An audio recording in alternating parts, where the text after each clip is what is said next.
Good morning and welcome to Face the Nation.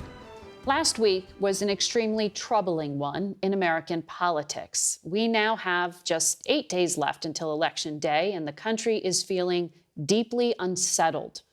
Our CBS News Battleground Tracker poll out this morning shows that a stunning 79%, that's nearly 8 in 10 likely voters, say that the country is out of control. That's an ominous sign for the Democrats who hold power in Washington. Of those 79% expected to vote next Tuesday, Republicans have a more than 20-point advantage. Two issues, the health of the economy and the health of American democracy, have taken center stage in this campaign, and it is the latter subject and the political rhetoric that could help fuel violence that is under fresh scrutiny following Friday's attack on Paul Pelosi, the 82-year-old husband of House Speaker Nancy Pelosi, at their home in San Francisco. CBS News congressional correspondent Scott McFarlane has more. The day after the horrific attack, House Speaker Nancy Pelosi expressed gratitude for law enforcement and her husband's medical team and said she and her family were heartbroken and traumatized by the life-threatening attack. President Biden spoke with the Pelosis on Saturday. I don't know for certain, but it looks like this was intended for Nancy. We kept asking, where's Nancy? Where's Nancy? 42-year-old David DePepe will face a series of felony charges in the coming days, including attempted homicide, accused of striking the 82-year-old Pelosi in the head multiple times with a hammer. DePepe's social media posts are saturated with conspiracy theories, Holocaust denial, and claims of election fraud. Democrats argue Republicans must do more to denounce the violence and end the baseless claims that could fuel threats. That's the problem.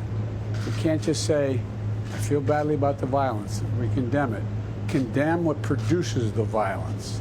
And this talk produces the violence. The attack on Paul Pelosi is the latest in a growing wave of threats and plots against elected officials. Capitol Police records obtained by CBS News show nearly 10,000 investigations into threats on members of Congress last year.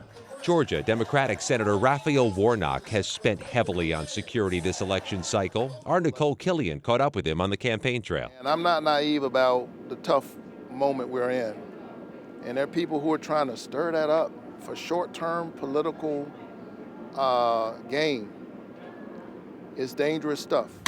Meanwhile, an intelligence bulletin obtained by CBS News warns of a heightened threat from domestic extremist groups on and after Election Day. Not just possible targeting of elected officials, but of elections administrators, political rallies, and of possible attempts to intimidate voters or use claims of fraud to justify violence after the election, especially in cases where it takes additional time to certify the results.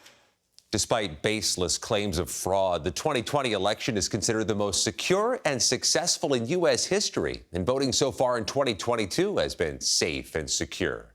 So far, more than 20 million people have voted early, and elections officials say they're being vigilant and coordinating with police, emphasizing everyone should feel safe coming out to vote. Margaret? Scott McFarlane, thank you.